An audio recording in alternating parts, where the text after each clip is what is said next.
Welcome to Strike Stroke. My name is Dr. NIHSS. Today we're going to look at the fifth component of the NIHSS stroke scale, which is called motor arm.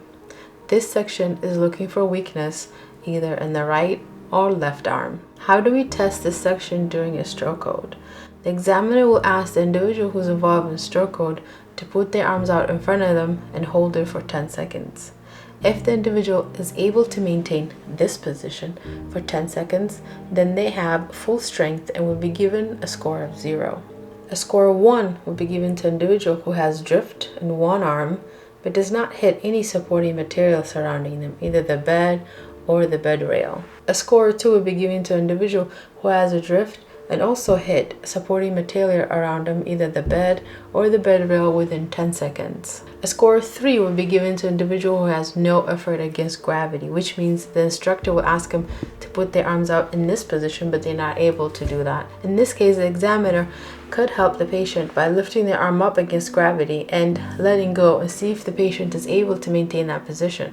If the arm falls and hits the bed right away, then they'll be given a score of 3 because they have no effort against gravity, either in initiating or holding the arm against gravity in outstretched position.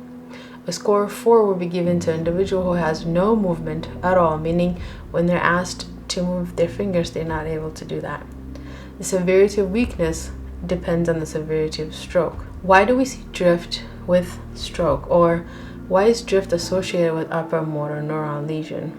The proposed theory is that stroke affects the upper limbs differently than it does the lower limbs. Stroke affects the posterior compartment of the upper limbs, which includes abductors, extensors, and supinators. When these muscles are weak, the stronger antagonist muscles will take over, and we see the pattern of weakness in the upper limbs. So when the individual puts their arms out like this, we may see a subtle flexion of the fingers, which is a sign of subtle weakness.